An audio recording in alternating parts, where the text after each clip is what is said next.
Bonsoir à tous et bienvenue au 19h50. Voici les titres à la une de l'actualité ce vendredi soir.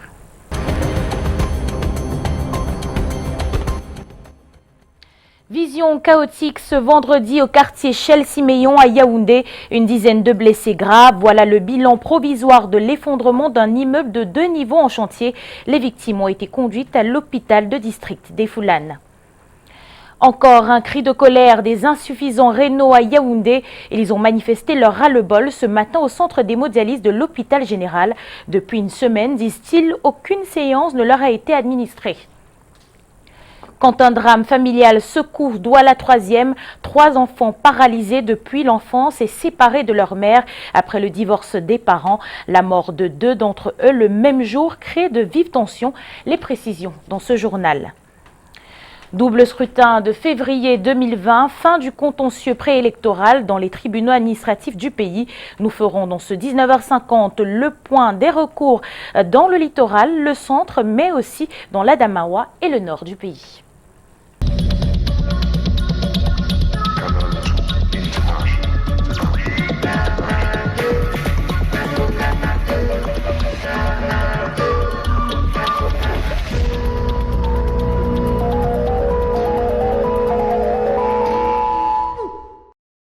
Bienvenue une fois de plus au 19h50 sur Canal 2 International. Le drame est survenu cet après-midi à Yaoundé, au quartier Chelsea-Meillon précisément. Une bâtisse en construction s'est effondrée, faisant de nombreux blessés, essentiellement des employés du chantier. Un incident qui remet au goût du jour les questions de normes de construction dans les capitales. Mariatou Yap, directrice de la protection civile au ministère de l'administration territoriale, revient sur le bilan et les causes de l'effondrement. Alors le rapport, c'est qu'on a pu sortir rapidement des personnes qui sont envoyées à l'hôpital et il y en a d'autres qui sont probablement coincées à l'intérieur. Et nous sommes là donc pour essayer avec les équipes techniques qui sont sur le terrain, les équipes opérationnelles, pour essayer d'extraire ces personnes sous les décombres de cet immeuble que vous avez vu. Alors maman, à première vue, quelles peuvent être les causes de ce qui s'est passé? Les constructions qui ne respectent pas les normes. Vous voyez, les constructions qui ne respectent pas les normes, vous voyez, le dosage de ciment, le béton et même la qualité de fer. Il y a quelques années, nous avons enregistré comme ça beaucoup d'effondrements sur l'ensemble du territoire. Et maintenant, nous venons d'en enregistrer un, et c'est le non-respect des normes de construction. Évidemment, c'est ça la cause de cet effondrement. Il y en a qui ont évoqué les secousses sismiques qui se sont produites hier, mais en fait, il n'en est rien. Parce que si c'était les secousses sismiques, vous voyez, il y a un mur tout à côté. Ce mur aussi serait fissuré. Donc ça, c'est le non-respect des normes de construction. Le gouverneur de la région du centre, Paul Nasseri Beya, est descendu également sur le terrain. Nous y reviendrons dans nos prochaines éditions. Mouvement d'humeur ce matin à l'entrée de l'hôpital général de Yaoundé. Les dialysés massés sur les lieux ont crié leur colère. Ils n'arrivent plus depuis des jours à avoir des médicaments. Ils ont posé des barricades sur la route pour interrompre le trafic. Rachka Bassek-Yetna et Luc Vondo nous en disent plus dans cet élément.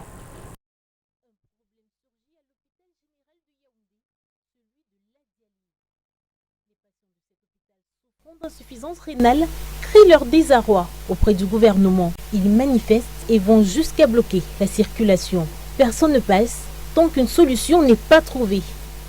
La dialyse, technique médicale qui permet d'assurer artificiellement les fonctions d'épuration du sang qu'effectuent en temps normal les reins, est inscrite aux abonnés absents de l'hôpital général depuis déjà une semaine. Regardez les fistules, mon ventre est gonflé comme ça parce qu'il y a plein d'eau, il faut dialyser. On ne nous dit rien, nous attendons là depuis. Mais aucun responsable ne vient nous voir même pour nous demander d'attendre un peu. On dit que le directeur général s'est battu à son niveau. Mais maintenant je crois que ça va, il est épuisé, il ne peut plus rien. Nous on attend les dirigeants de ce pays qui viennent un peu voir comment nous souffrons. Ça ne va pas. Et face à cette situation, certains patients accusent le ministère de la Santé, il s'en fout de nous, il ne fait pas ce qu'il faut pour nous. Alors que le président Paul Biya finance, donne de l'argent pour nous, rien. Il s'en fout de nous, il veut que nous on meure. Pour un malade atteint d'insuffisance rénale, la dialyse est un traitement qui doit s'effectuer 2 à 3 fois par semaine et il nécessite alors un stock conséquent. Mais l'absence de cette dernière surprend. Il est anormal quand le matériel de dialyse, qu'il y ait des ruptures. C'est quelque chose, moi j'ai dialysé à l'étranger, j'ai jamais entendu ça nulle part. Qu'on prévoit à l'avance, des mois à l'avance, pourquoi l'hôpital général n'est pas capable de prévenir? On fait des préventions dans la fourniture, c'est tout. Sur place, la présence de la police ou encore celle du sous-préfet de Yaoundé 5 qui essaye de comprendre les réclamations des uns et des autres. Le problème de la dialyse plutôt en mi-journée s'est résolu et en attendant d'avoir les résolutions finales, le rang de manifestation construit plus tôt ce matin s'est brisé. Nous en parlions au titre « Une histoire de famille et de mort suspecte ». Tout est parti du décès de 2 enfants le même jour, soit dimanche dernier, au lieu dit Borne 10 à Douala 3e. Les interrogations naissent de ce que le père a décidé d'organiser les obsèques sans impliquer la mère des enfants. La justice a été interpellée pour avoir des explications sur cette mort suspecte. La mère affirme que le 3e enfant est en danger chez son père. Suivons plutôt ce reportage. Voici en image les 2 enfants décédés dont la levée de corps a été stoppée par les autorités à la morgue de l'hôpital de district de New-Bel à Douala mardi dernier. Tous morts d'après les sources au domicile de leur père au quartier village Borne 10 dans l'arrondissement de Douala 3e. La mère chassée du foyer depuis 3 ans. 3 ans qu'elle n'a pas vu ses 3 fils paralysés depuis l'enfance. Cette photo, les montrant très amaigris, avait été filmée par cette dernière pour compléter certains dossiers au tribunal dans l'affaire de leur divorce. Divorce prononcé en cette année 2019, attribuant la garde des enfants au père, des enfants qu'il gardait délibérément depuis 2016.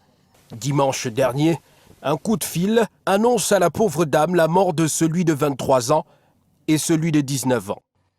Je me lance maintenant, en pleurs, en larmes, je me dirige vers chez moi. Je m'aperçois que même un petit bruit n'a pas chez moi. Les voisines sortent de part et d'autre en me demandant que mes marbres c'est quoi. J'ai dit, Coucou et Prince sont morts.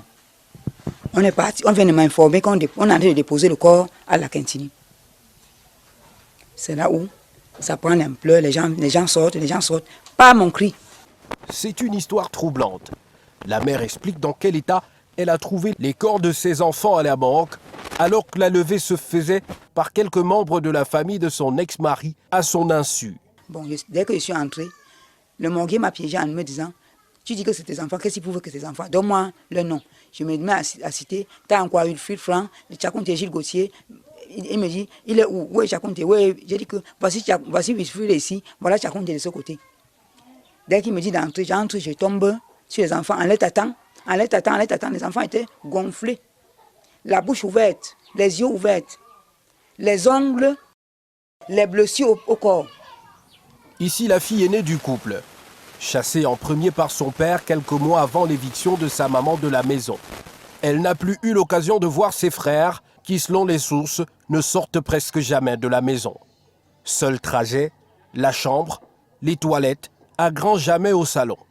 Depuis, elle a essayé de renouer le contact avec son père, mais refoulé à chaque fois, selon ses dires. 2018, le 25 décembre, il a appelé pour lui souhaiter joyeux Noël. Je me suis présentée. Il a dit que c'est qui? Il a dit que la personne là c'est qui? Il ne connaît pas la personne. J'ai raccroché. Le 1er janvier 2019, il a encore appelé pour lui souhaiter bonne année. Le même scénario. La dame, quant à elle, a été hébergée par ce voisin à 500 mètres seulement du domicile de l'ex-mari, dans l'espoir que les problèmes s'arrangent. Je ne pouvais pas dire non. Je lui ai dit, il y a une chambre, vas-tu, tu restes. Tout le quartier dénommé 1000 problèmes craint l'homme en question et le décrit comme étant un marabout très puissant. Sa nourrice pense qu'il faut sauver le dernier garçon paralysé dans la maison, abandonné à lui-même. Ça fait 3 ans. Comme je n'ai pas vu les enfants, elle ferme les enfants que dans les chambres. Mais le temps que je venais là-bas, il ne veut pas que les enfants sortent dehors. Il ferme les enfants seulement, jusqu'à l'heure actuelle. Okay. Ce que je pleure là maintenant, il est un qui reste là-bas dedans. qu'on fait pour qu'il retire les enfants là, le 1 là, s'il peut traiter même le 1 là, il laisse ça à moi. Une enquête est ouverte pour savoir les circonstances du décès de ces deux jeunes en vue de dégager les responsabilités. C'était là une grande enquête réalisée par nos reporters sur le terrain. Autre chose à présent dans ce journal, les journées de l'excellence à l'hôpital Akintini de Douala ont démarré ce vendredi en présence du ministre de la Santé publique. La question des soins de qualité a été au cœur des différentes allocutions. Le personnel a été récompensé pour le travail abattu en 2019. Compte rendu junior au sein Henri Chinda.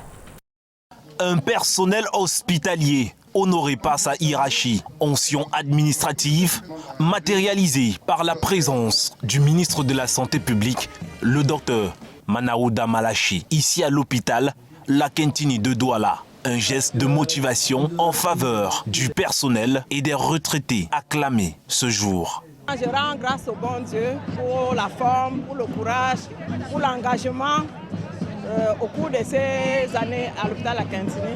Dans la lutte pour l'humanisation des hôpitaux camerounais, des recommandations sont aussitôt adressées au personnel de l'hôpital Akintini de Douala.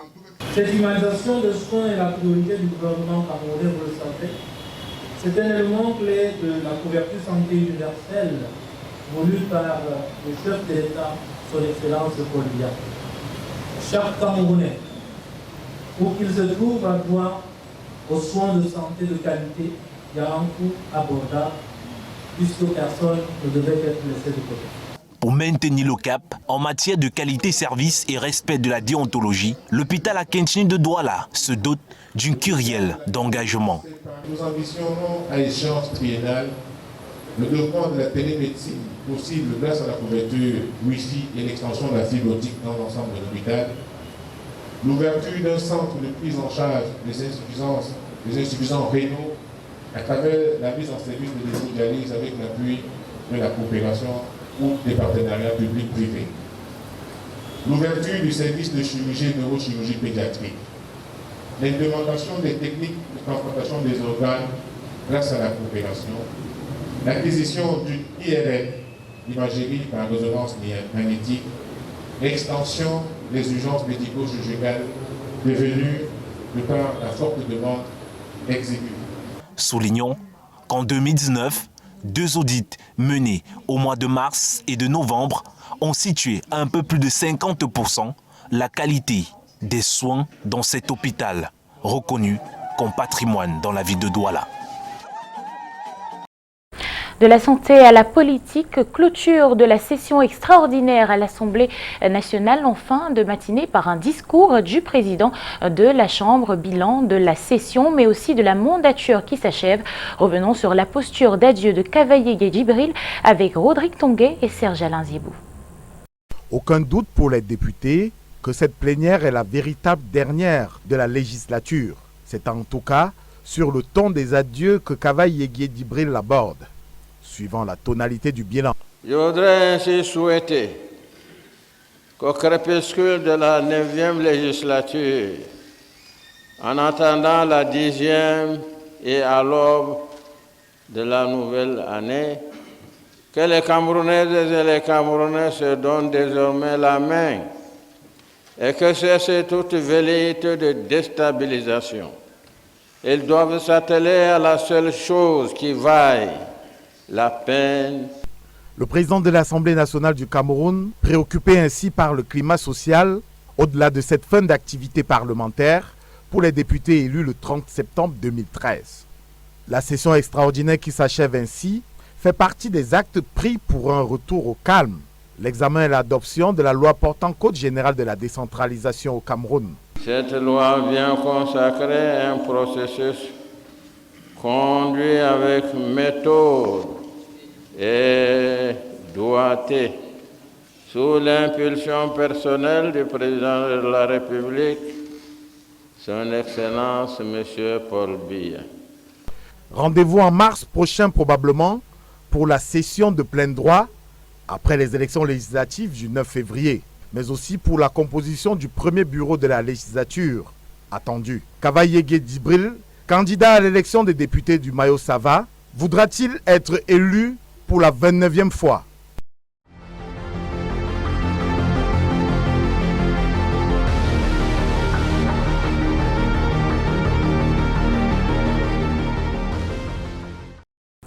La page du contentieux préélectoral se referme. À Garoua, c'est à 1h30 ce vendredi que les verdicts sont tombés. Sur les 19 recours introduits, 4 ont été disqualifiés et 15 autres déclarés non fondés et rejetés. Les précisions dans cet élément de Carole Yemelon et Aïssatou Bouba. 2 listes UNDP rejetées, une liste du FSNC et une autre du RDPC connaîtront le même sort. Le tribunal administratif à Garoua a rendu son verdict dans le contentieux préélectoral ce jeudi dans la région du Nord. À la fin de l'audience, certains partis politiques sont dépités. Nous avons vu nos listes de l'UNDP être disqualifiées. Nous avons la liste de Garoua,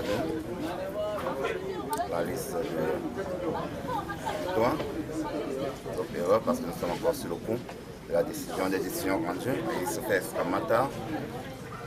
Et nous attendons le cabinet pour voir exactement qu'est-ce qui s'est passé. Et nous, comme je disais, c'est un sentiment mitigé. Et nous avons eu un premier contact local avec le contentieux électoral. Et nous avons préparé nos armes. Le tribunal, lui, est serein. Le droit a été dit. Les délais étaient de 5 jours. Ils étaient assez courts.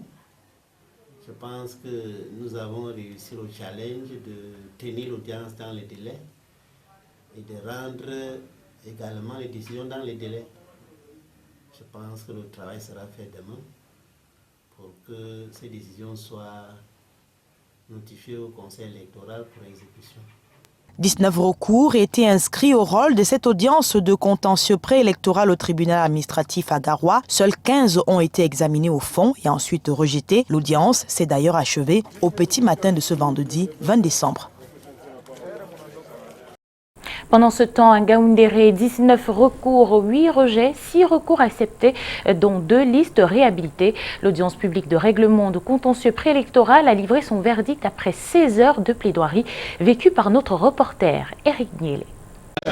Scène de joie pour ceux des partis politiques dont les recours ont trouvé grâce aux yeux de la collégialité conduite par Jules Martin Vélémendo. Au terme de l'audience de règlement du contentieux préélectoral, au tribunal administratif de Ngaoundéré, l'UNDP a engagé dans la majorité des 19 affaires inscrites au rôle ce 19 décembre a eu gain de cause contre le RDPC à Bagno, Tignière et Ngaoundal. L'ensemble de la population de la région de l'Adamawa s'inquiète. Le premier rejet de ma liste. Et Dieu merci, j'ai dit merci à la justice camerounaise. La justice a tranché sur la vérité. La liste de l'UNDP a été tout simplement rejetée par Elecam. Donc la liste du RDPC n'a rien à voir. Par contre, c'est l'UNDP qui a attaqué la liste du RDPC. Malheureusement pour lui, il n'a pas eu gain de cause. On s'en remet à la décision de la justice. Mais le terrain nous dira. Le parti de la Flamme a toutefois vu ses listes réhabilitées sur l'essentiel des communes où il y a eu contestation, sauf à Menganga et à Ngaoundéré 2e, où le PCRN sera finalement à liste au municipal le 9 février. Nous sommes satisfaits parce que les juges n'ont pas cédé aux caprices et ils ont lu le droit. Et c'est une avancée pour la démocratie camerounaise. Le FPD a aussi vu sa requête justifiée, tandis que le recours déposé par le parti Univers de Prosper Kouvondo n'a pas prospéré. Plusieurs partis politiques présents sont satisfaits des décisions rendues parce que, vous savez, ce n'est pas la guerre. Il y a eu 3 désistements de l'UNDP sur les recours en annulation des listes du RDPC à Menganga et le tribunal s'est dit incompétent sur l'affrontement RDPC contre RDPC à Marta. Le point du contentieux préélectoral dans la région du littoral, les différentes décisions ont été prises, notamment le rejet des recours de toutes les factions de l'UDPC, la disqualification de la liste SDF de Douala 1er, l'irrecevabilité pour forclusion de tous les recours RDPC déposés le 15 décembre et la disqualification de la liste RDPC à Konsomba 3e. Le Conseil constitutionnel a presque renvoyé dos à dos les deux factions de l'UPC dont les listes de candidatures aux élections législatives ont été rejetées par Elecam pour bicéphalisme. Hier, le Conseil constitutionnel a réhabilité les listes dans les circonscriptions du Vouri-Est, du Fundi, de la Sanaga maritime et de la Haute-Sanaga par Pierre Balaguel, mais la liste du même parti investie par Robert Bapolipot a été retenue dans le Vouri-Sud. Pour Pierre Balaguel, c'est un refus du Conseil constitutionnel de trancher, ce qui constitue une véritable déception. Je vous propose de l'écouter. Vous vous réjouissez de ce que vous n'avez aucune liste dans les communales. Et puis, 4 listes dans 4 circoncisions. Mais ça rime à quoi? On réhabilite les listes, on rejette d'autres. Dans les mêmes tribunaux, ça rime à quoi? Moi, on ne comprend rien. On réhabilite 4 listes, on rejette les autres. Et puis, on réhabilite une liste de l'autre côté, on rejette les autres. Vous avez vu un match de football sans arbitre? On ne sait pas là où on est. Mais maintenant, la Cour constitutionnelle, quelle est la décision en fin de compte? Puisque la cacophonie est causée par le gouvernement qui est en place. Maintenant, qu'est-ce qu'on va dire?